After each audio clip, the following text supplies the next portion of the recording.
Obrigada, Alexandre. E olha, o slogan da conferência desse ano é: o presente e o futuro da nossa profissão estão aqui. E com isso a gente queria trazer um vídeo agora para vocês para poder mostrar essa mensagem, contando um pouco dessa história. Vamos conferir juntos.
Chegamos à 14ª edição do maior e mais importante evento brasileiro voltado à auditoria independente. A primeira edição que estará sob a minha gestão como presidente do IBRACON. E é aqui o ponto de convergência entre o presente e o futuro da nossa profissão, que obviamente sempre se transforma. A cada ano temos a grande satisfação de reunir grandes nomes e profissionais do país inteiro para construirmos juntos o agora e o amanhã da nossa atividade e da nossa profissão, cumprindo com o nosso propósito de gerar confiança que forma, informa e transforma. Contamos com a participação de todos vocês, um grande evento, um bom evento e um grande abraço.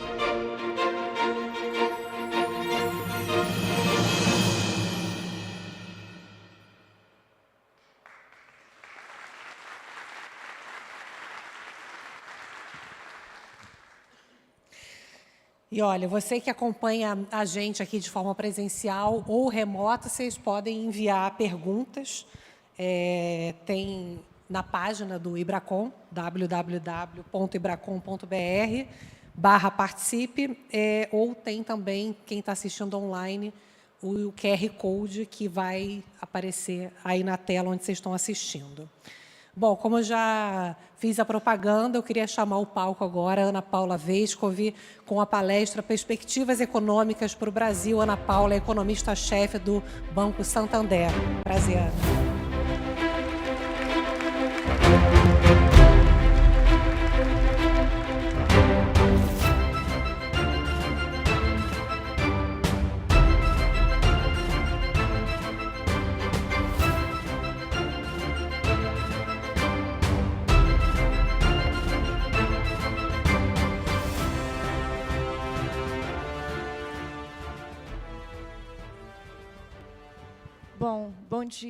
Bom dia a todos. Bom, eu acho que eu vou agradecer aqui ao presidente Sebastião Soares pelo convite e agradeço a todos os envolvidos aqui na organização desse evento. Enfim, meus cumprimentos aí gerais a todos, Juliana e Alexandre, e também meus colegas aqui de painel. A minha primeira mensagem aqui é que, geralmente, vem um economista falar sobre economia, né? Então, vamos ter todas as respostas que nós precisamos diante de tantas perguntas que nós temos. O que eu vou dizer para vocês é o seguinte: eu acho que a gente está numa era secular de incerteza, né? E o que eu quero chamar de era secular de incerteza? Tem tanta transformação, tanta mudança acontecendo no mesmo tempo, que a gente tem que primeiro se situar dentro desse processo, até para conseguir entender, navegar um pouco sobre o que a gente está vendo aqui de curto prazo, né? As coisas mais imediatas e emergentes do nosso ambiente. Bom, o que está mudando, o que está transformando, né? Primeiro, que a gente está vendo um mundo que provavelmente por algum tempo vai conviver com juros mais altos. juros mais altos em função de um processo de liquidez muito elevada. Poxa, isso parece não bater, né? Porque se você tem muito dinheiro circulando, teoricamente, esse dinheiro abundante traria juros mais baixos. Mas por que esses juros mais altos? Eu acho que isso está muito conectado a risco, né? E, pela primeira vez, a gente está fazendo uma discussão sobre gastos públicos nos Estados Unidos. Veja, os Estados Unidos estão precisando, por causa de déficits historicamente muito elevados, fazer emissões. Obrigada. Eu trouxe uma apresentação aqui, vou deixar à disposição de todos depois, se vocês quiserem circular, mas eu acho legal a gente bater um papo aqui mais tranquilo. E, eventualmente, eu vou mostrar algum slide ou outro. Mas, enfim, cada vez mais o próprio país está precisando emitir títulos públicos e chamar por essa liquidez, como a gente não vê há muito tempo, praticamente desde os anos 80. E isso está trazendo uma percepção de risco mais alta. Obviamente que não é só o fato de os Estados Unidos estarem fazendo um déficit nominal aí na casa dos 6% do PIB. Uau, né? É algo realmente muito alto.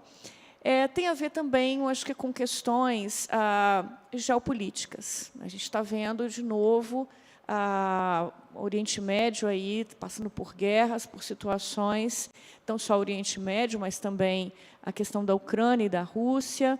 E isso aumenta a incerteza, até porque isso está muito relacionado com a atividade real também. Veja, a gente teve um aumento de custo de commodities, que já se acomodou bastante depois do início da guerra de Rússia e Ucrânia. A gente está vendo pressões em preços de fretes internacionais, e os fretes internacionais são eles próprios um serviço commodity, né? Então, se tem uma pressão localizada ainda aqui no Mar Vermelho, por ali, os preços de fretes globais mudam, o preço de seguro na navegação muda. Tem uma série de situações que são pressionadas por essa contingência de eventos geopolíticos. Também, pelos eventos geopolíticos, nós temos mudanças importantes no mercado financeiro e de transações de pagamentos. Veja, toda a Europa, em verdade, a Europa, Estados Unidos, Canadá, países desenvolvidos, os que fazem parte da OTAN, eles estão aplicando sanções sobre a Rússia, né?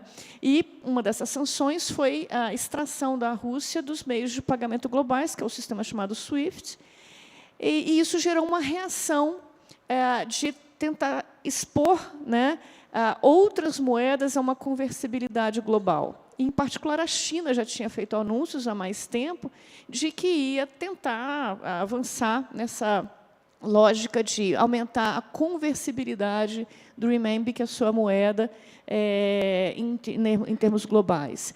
Como a Rússia não está fora do comércio, né, de bens global, principalmente de óleo, de combustíveis, mas também a Ucrânia, no caso dos fertilizantes, a Rússia também produz fertilizantes, enfim, minerais, diversas commodities. O que está acontecendo é que vários países que negociam esses bens com a Rússia estão usando outros meios de pagamento. Então, de alguma forma, isso está acelerando alternativas monetárias nas trocas internacionais. Este é um advento importante também. Poxa, mas o dólar vai perder referência? Não. Quando a gente olha dentro das transações do SWIFT, que é esse sistema de pagamentos global, o dólar está ganhando relevância. Mas há tempos, inclusive antes da pandemia, que outras moedas começam a participar das reservas dos bancos centrais, pelo fortalecimento justamente dessas trocas comerciais que estão muito relacionadas às trocas aí envolvendo commodities. Então, esse é um outro ponto. E a tecnologia, né? A gente está aqui num evento super importante falando de oportunidades e de tecnologias. Olha, o que vai ser da inteligência artificial? 8 em cada 10 fóruns que a gente participa tratam esse assunto, né, da tecnologia e da inteligência artificial como um grande emblema da transformação que o mundo pode estar passando. É bom? É ruim? não necessariamente bom, não necessariamente ruim. O que a gente vê da literatura, o que já avançou nessa direção, é que se a inteligência artificial vier para potencializar a produtividade do trabalho, das funções humanas, das tecnologias associadas à nova produção de bens e serviços para melhorar o bem-estar da humanidade, como, por exemplo, a questão de saúde, de medicamentos, isso será muito positivo, isso é um canal de produtividade. Agora, se a inteligência artificial vier simplesmente para abolir postos de trabalho, não necessariamente, né? Então, isso não é algo muito claro, né, em que medida que essa regulação que tanto é discutida hoje será algo construtivo para o uso da tecnologia em favor da humanidade. E por que eu estou falando isso? Aí tem um outro fator de grande transformação que vem de choque informacional que a gente está sofrendo em função de mídias digitais, de mídias eletrônicas, todo esse avanço informacional que a gente está vendo, a gente praticamente está desintermediando a informação. Se antes as mídias clássicas, formais, como a gente conhecia, eram os grandes intermediários entre a captura da informação e a entrega dela para os indivíduos, para as pessoas, essa desintermediação está acabando, e não só na informação, nos mercados financeiros também. A tecnologia está fazendo isso. Mas, na questão da informação, esse choque informacional, e isso é histórico, tá, gente, levou a grandes mudanças na composição política e nos meios de produção da sociedade, desde a imprensa de Gutenberg, né?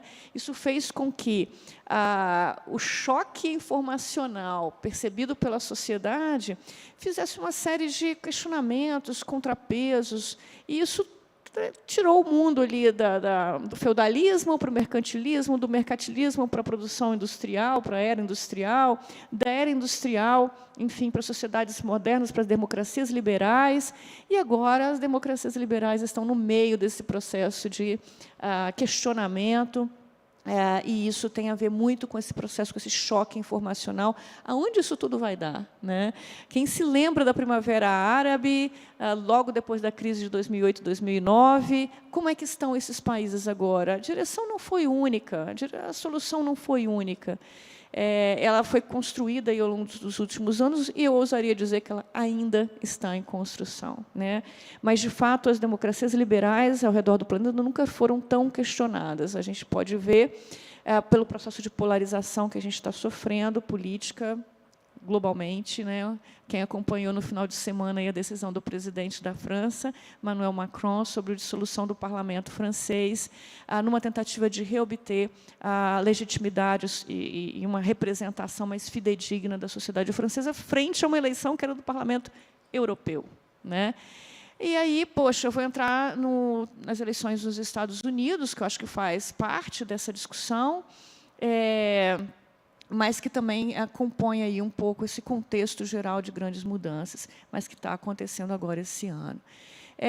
Bom, e aí tem um último ponto, que é a demografia, né? O mundo está envelhecendo, isso devido a uma taxa de mortalidade menor, até ao uso da ciência, também ao controle maior de natalidade, todo mundo acompanhando aí a China querendo reverter a política de menor natalidade. E, enfim, essa questão demográfica ela não é menor, né? Além da gente ver as sociedades envelhecendo, a gente vê o impacto disso sobre o mercado de capitais. Veja, muito mais pessoas hoje estão vivendo dos seus ativos acumulados ao longo da vida do que propriamente de salários. E isso está impactando fortemente as decisões de política monetária, né?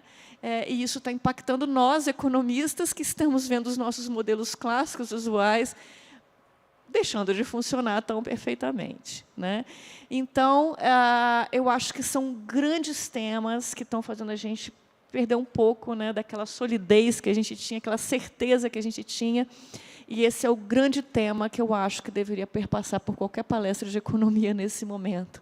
E agora eu vou tentar aterrissar um pouco esses temas sobre a realidade agora, né? Essas incertezas estão presentes no atual ciclo econômico que a gente está vivenciando, assim, globalmente. O que o FED vai fazer com taxa de juros? Controle da inflação está difícil, né? A gente teve dados recentes provando que realmente o mercado de trabalho está lá, está muito forte, e parece que pouco aderente a um aperto monetário que é intenso, né? 5,5% de taxas de juros nos Estados Unidos é, historicamente, um patamar de aperto monetário muito alto.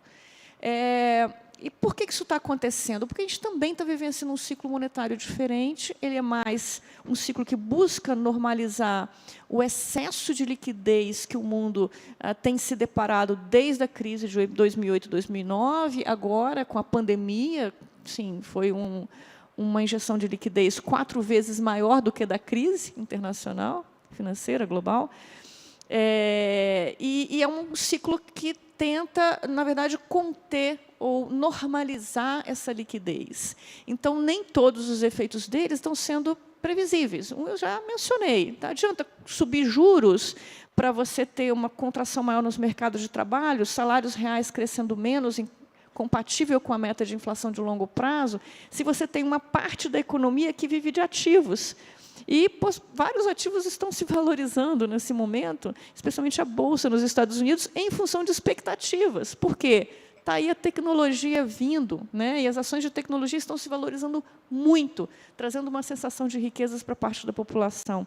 E o mercado imobiliário que não responde a esse curto prazo, né? Pessoas que tomaram crédito lá na época da pandemia com taxa de juros muito, muito baixinhas, que vão pagar essa taxa de juros baixinha por 30 anos. Né? O duration médio dessas operações, quer dizer, a média de permanência dessas operações no mercado é de 12 anos. Mas veja quanto tempo que esse processo de juros baixos vai rebater sobre a economia, tirando a força, a potência e a previsibilidade da política monetária. Então, é tudo muito complicado. Né? E eu já mencionei a eleição nos Estados Unidos. Você imagina o Banco Central de um país que, o ano que vem, tem que saber qual vai ser a política econômica. Eu não sei, né? Porque pode ser uma política econômica com mais tarifas, menos impostos, mas tantos gastos quanto a gente está vendo hoje, porque o que está predominando, inclusive, é a percepção aí de maior necessidade de gastos militares e gastos obrigatórios crescendo nos Estados Unidos, parece a história aqui do Brasil. Né? E essa é a incerteza que está. A gente está no meio de um processo eleitoral que não vai ser brincadeira e que vai ativar essas questões geopolíticas. Mas, aterrissando um pouco aqui, para o Brasil, né? Só antes de aterrissar no Brasil, falando que o que a gente está vendo um pouco nos mercados aqui recentemente. Nós temos eleições nos Estados Unidos, mas nós tivemos eleições agora no México, na Índia, e os mercados reagiram nesses dois processos com um aumento de incerteza, porque foram eleições com resultados diferentes em termos de vertente de política pública proposta pelos incumbentes. Os dois foram reconduzidos, não no caso do México, mas foi a pessoa que o presidente praticamente indicou e trabalhou para que fosse eleita. O que a gente vê é que os mercados perceberam o seguinte: poxa, ambas as situações envolvem questões institucionais, né? Reformas institucionais, ou a dificuldade de fazer reformas institucionais, que é o caso da Índia. Olha, mais incerteza. Né? Como é que vão ficar as instituições depois desse processo? Isso trouxe uma visão de maior risco associada aos países emergentes como um todo, não só México e Índia. Então, a aversão a risco, a alocação dos mercados financeiros para esses países emergentes se tornou naturalmente mais cara. Né? Foi uma transmissão de risco. O que a gente pode fazer aqui no Brasil para lidar com isso? Né? Vejam, a OPEP decidiu agora, recentemente, que iria reeditar os cortes na produção de petróleo. A OPEC+, enfim, a associação que organiza os produtores de petróleo, os maiores produtores de petróleo do mundo, para não chamar de cartel, né, gente? Mas, enfim, é isso aí.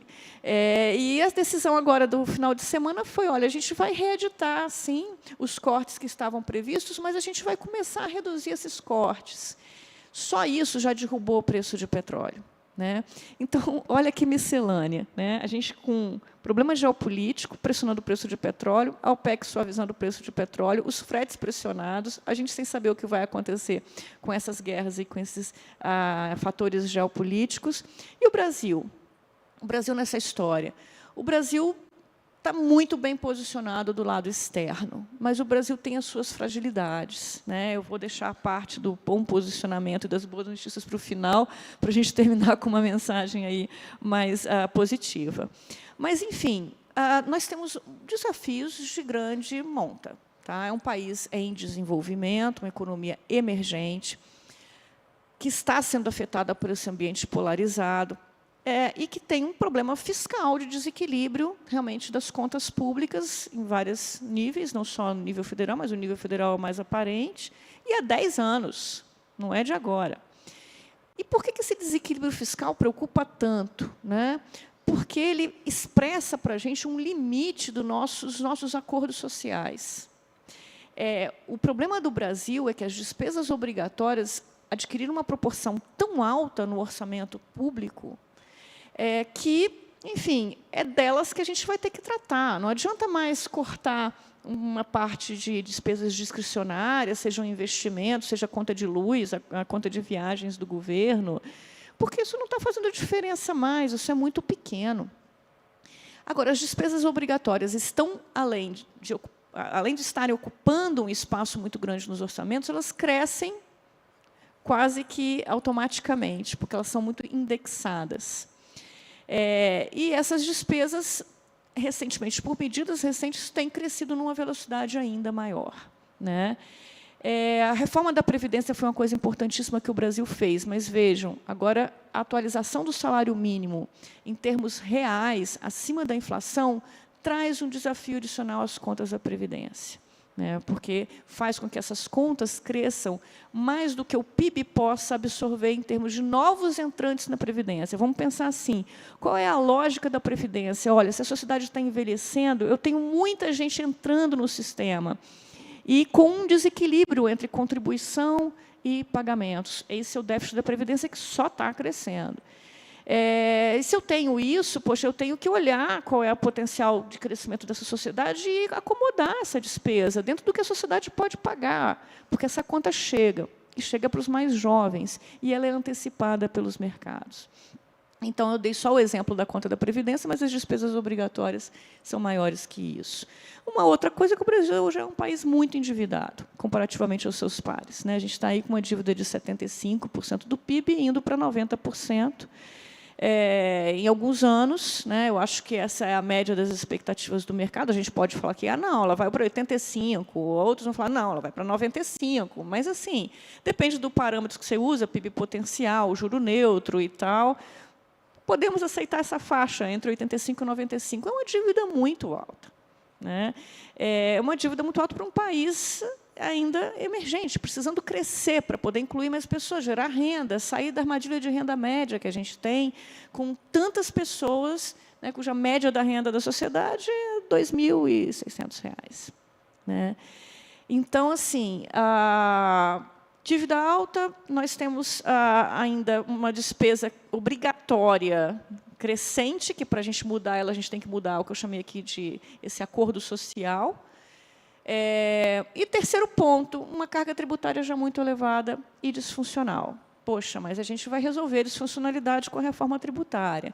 Sim, lembrando que tem uma transição para essa reforma tributária até ela fazer plenamente os seus efeitos. Eu acho que essa vai ser uma reforma super importante para ganhos de produtividade da sociedade. A gente tem um esforço muito grande para pagar imposto, um esforço muito grande para coletar impostos, e uma perda de energia, que, tecnicamente, a gente chama isso de perda de peso morto, né, pela teoria econômica, mas isso é um dinheiro que é um perde-perde, ninguém ganha com isso.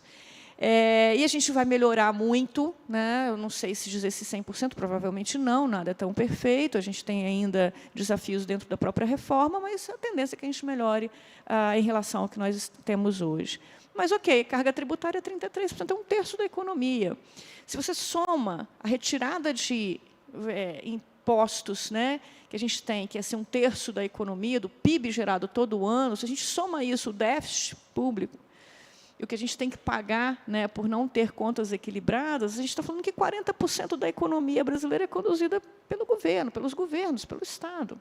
Né? Isso retira realmente algo que é muito escasso na nossa economia, que é a poupança.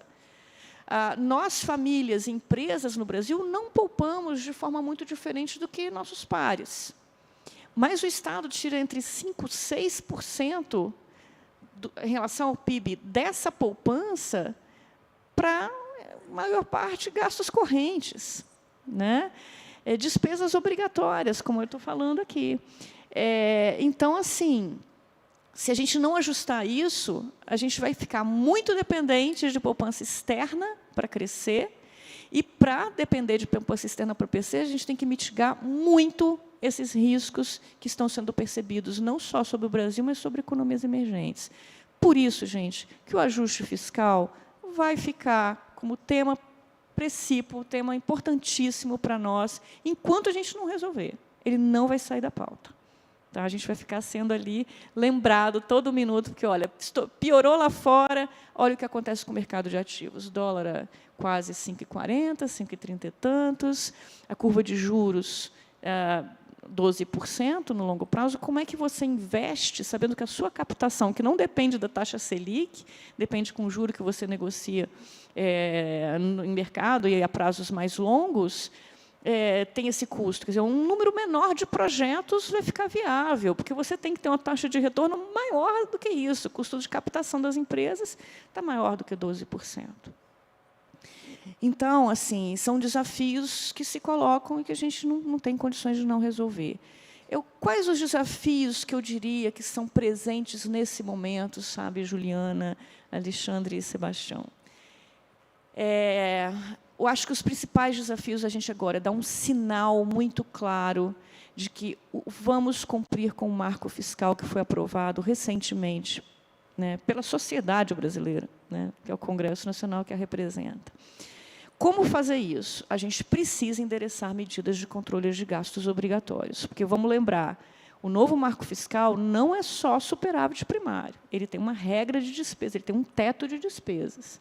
E, pelas nossas estimativas, por força das despesas obrigatórias que estão vindo, o ano que vem, as despesas totais do governo, primárias, vão ficar acima desse teto que foi aprovado dentro do marco fiscal. Então, a gente tem que aprovar alguma coisa, algum sinal tem que ser dado para controlar essas despesas, para a gente conseguir cumprir o marco no ano que vem. Obviamente que, se for, vamos aumentar o teto, isso já foi visto recentemente, isso vai só gerar mais desconfiança e mais incerteza, né? Acho que um outro desafio que a gente tem, que está muito presente na discussão atual do mercado, é o Banco Central. Nós estamos aqui experimentando uma nova instituição no Brasil, que é um Banco Central autônomo. Isso é muito recente, foi aprovado agora, né?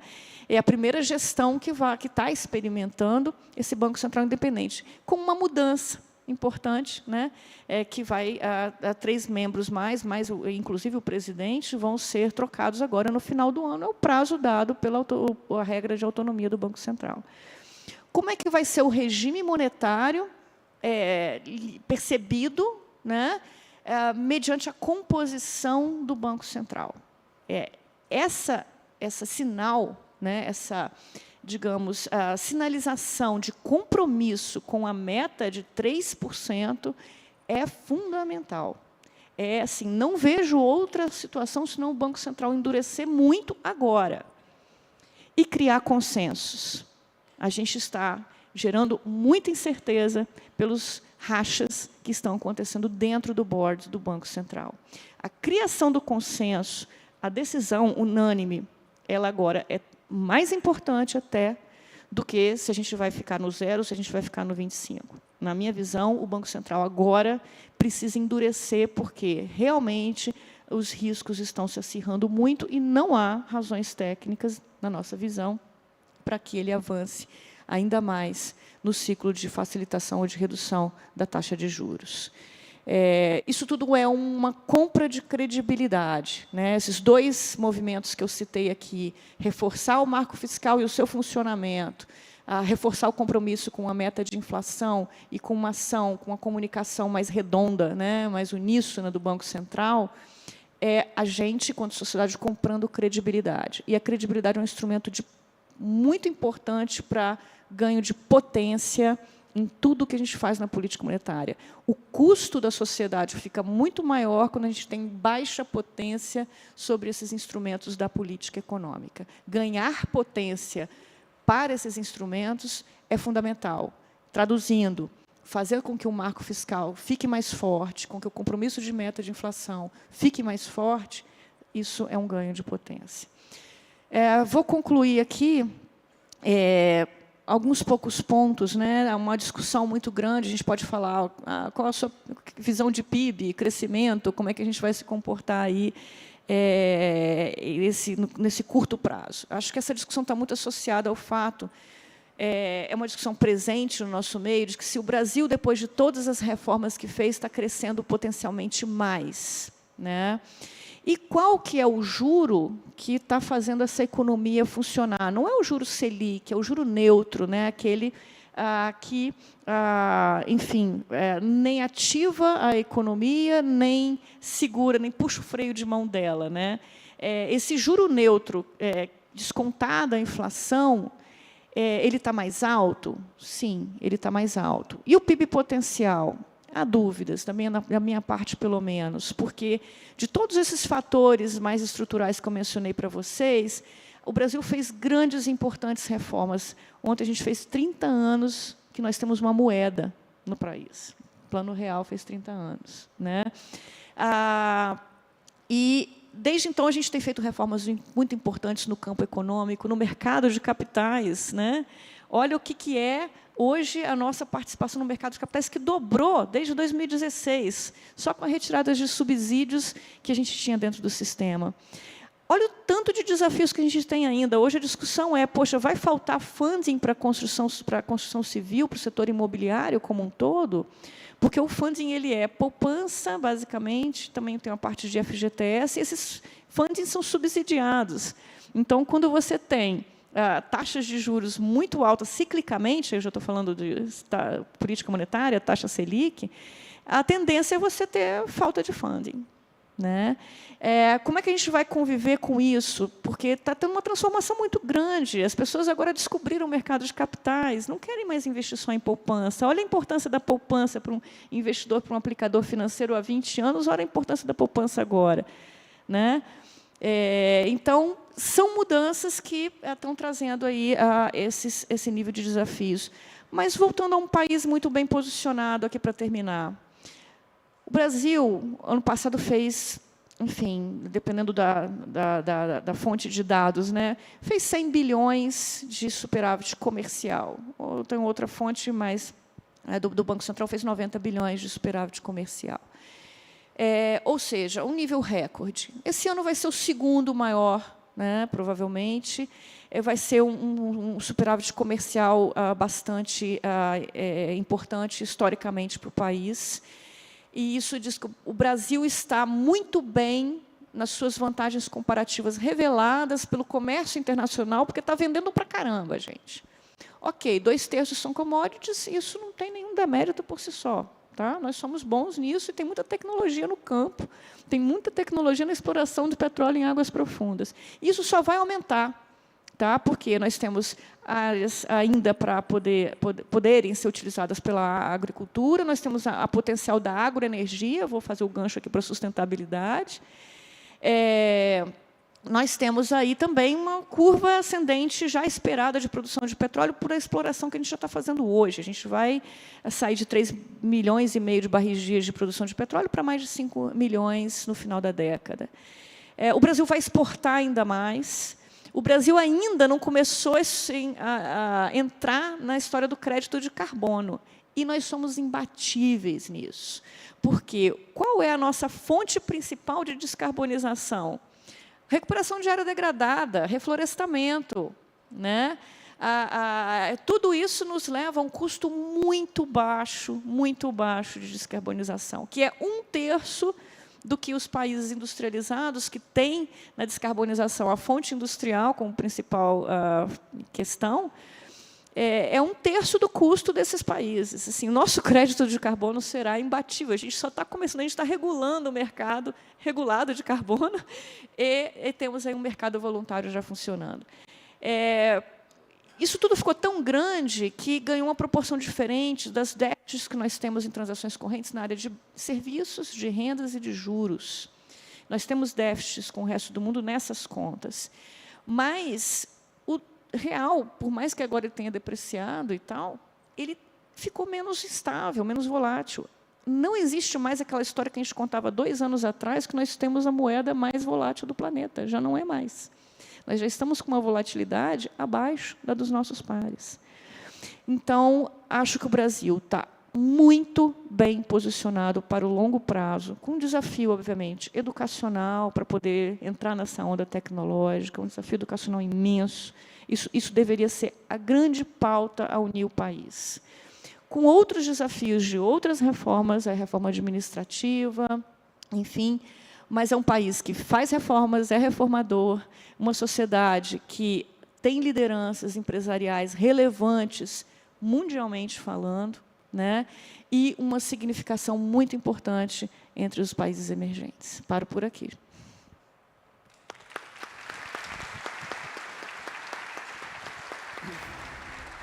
Obrigada, Ana.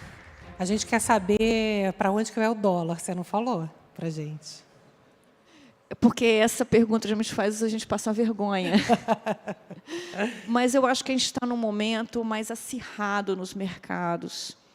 E eu vou enfatizar o que eu já falei. Depende muito dos sinais que a gente vai ter agora do lado da política econômica. Isso pode ajudar muito a reduzir riscos, incertezas, porque o risco é o preço da incerteza, e pode ajudar muito a trazer uma precificação mais justa de ativos, ou seja, ajudar a apreciar em alguma medida o real.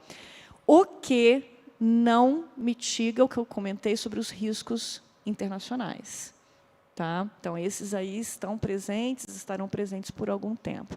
Mas ajudaria muito a gente ter menos overshooting, né, ou exagero, né, nessa reprecificação de ativos.